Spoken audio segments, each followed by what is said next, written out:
पहलगाममध्ये झालेल्या दहशतवादी हल्ल्यानंतर काही अंतर म्हणजे 10 ते 15 किलोमीटर आधीच या ठिकाणी पोलिसांकडून नाकाबंदी करण्यात आलेली आहे। प्रत्येक गाड्यांची कसून चौकशी केली जाते आणि हा टुरिस्ट स्पॉट आता बंद करण्यात आलेला आहे। त्यामुळे आपण पाहतोय की गस्तीवरती असलेले जम्मू काश्मीरचे पोलीस हे जे पर्यटनासाठी येत असलेल्या गाड्या या इथनच वळवताना पाहायला मिळत आहेत।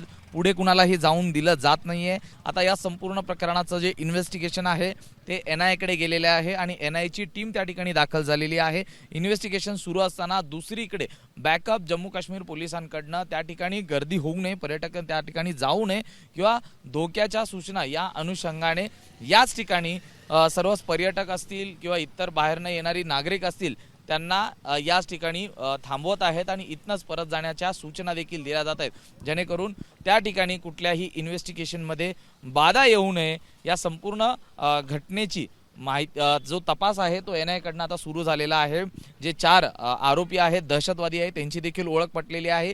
ही ओळख पटवण्यासाठी त्या ठिकाणी स्केच देखील त्या आरोपींचे काढण्यात आले।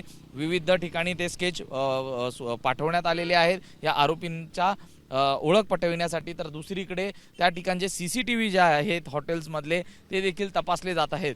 हे आरोपी एका क्षणात असं घटना घडू शकत नाही, त्या अनुषंगाने यांनी यापूर्वीच हा संपूर्ण कट केला असल्याचा संशय हा आता व्यक्त केला जात आहे। त्यामुळे अनेक 2 ते 3 आठवड्यांपासून हा संपूर्ण कट सुरू होता आणि त्यानंतर ही घटना घडलेली असल्याचा जो प्राथमिक अंदाज आहे हा देखील या ठिकाणी वर्तवण्यात आलेला आहे। आपण पाहतोय की पहलगामच्या ठिकाणी जो बंदोबस्त आहे हा देखील वाढवला जात आहे। जम्मू काश्मीरचे जे पोलीस आहेत त्याचबरोबर ती सैनिकी जवान आहेत हे देखील पहलगाम या ठिकाणी पाठवले जात आहेत। वाढीव कुमक ही त्या ठिकाणी पाठवली जात आहेत। त्यामुळे एकूणच या संपूर्ण परिसराला छावणीचं स्वरूप आलेलं आहे।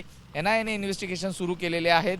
ज्या आरोपींनी या गोष्टी किंवा ही जी हल्ला केलेला आहे त्याच्या मागे आणखी कोणाचा सहभाग आहे का याचा देखील तपास करताना पाहायला मिळत आहे। त्यामुळे पहलगामपासून काही अंतरावरतीच सर्व गाड्या या थांबवल्या जात असून त्या ठिकाणाहूनच सर्वच पर्यटक असतील किंवा इतर व्यक्ती असतील त्यांना परत पाठवलं जात असल्याचंच पाहायला मिळत आहे। व्हिडिओ जर्नलिस्ट अनिल संगारेसह मी सूरज सावंत, पहलगाम। ABP माझा, उघडा डोळे बघा नीट।